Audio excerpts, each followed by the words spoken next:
Le Seigneur soit avec vous. Et avec votre esprit. Évangile de Jésus-Christ selon saint Luc. Gloire à toi, Seigneur.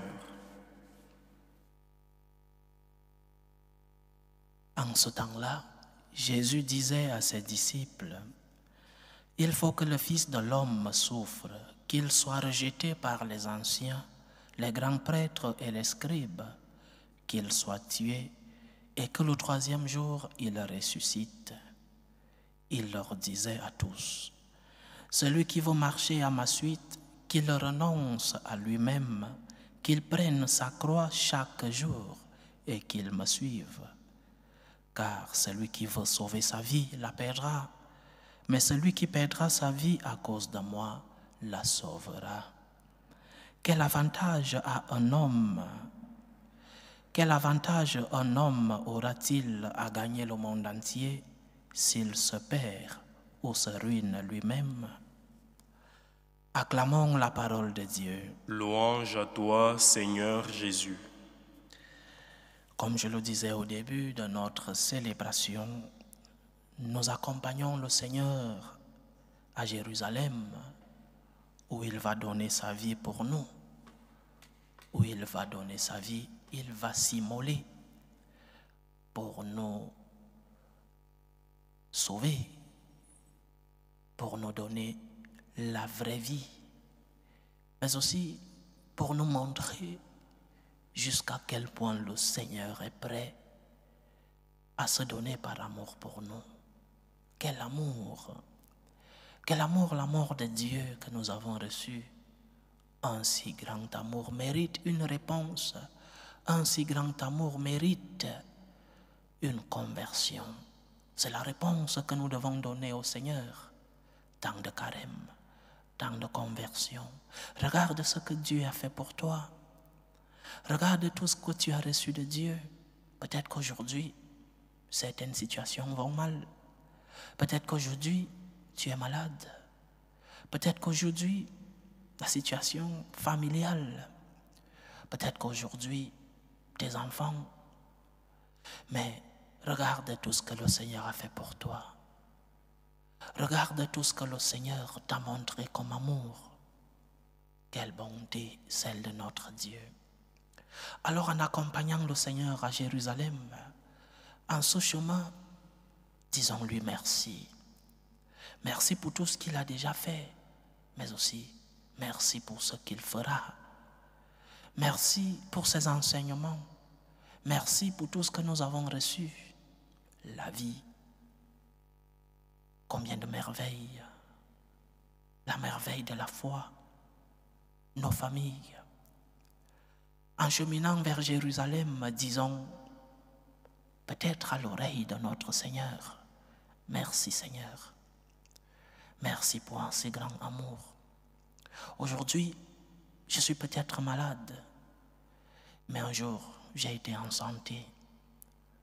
Aujourd'hui, ma famille va mal, mais un jour, j'ai connu la joie de la famille, la joie de l'unité, la joie de la tranquillité dans ma famille.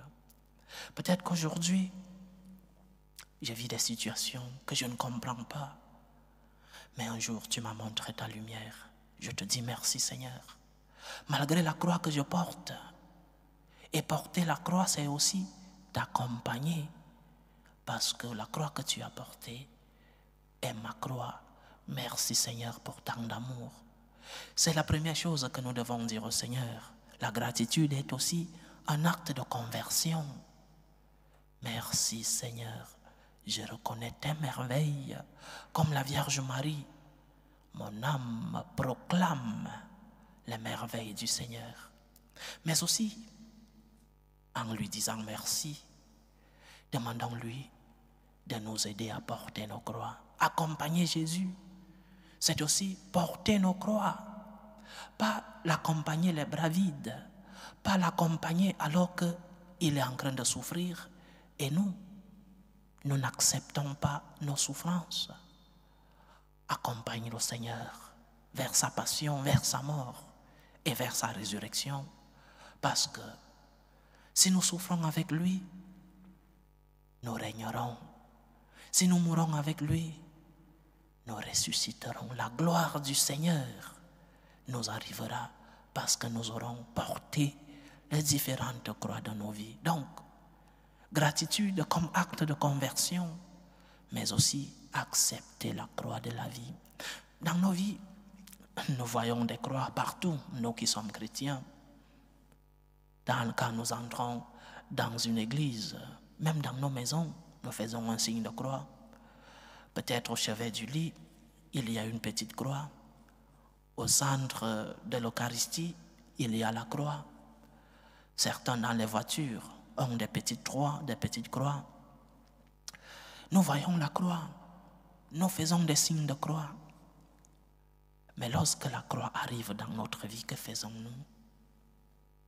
Lorsque arrivent des moments de tempête, que faisons-nous? Nous oublions le signe de croix que nous faisons. Nous oublions la petite croix posée au chevet du lit. Nous oublions la croix accrochée au rétroviseur de la voiture. Nous oublions la croix dans nos temples. Nous fuyons la croix. La croix fait partie de notre cheminement vers Jérusalem. Accompagner Jésus, c'est aussi accepter de porter ta croix.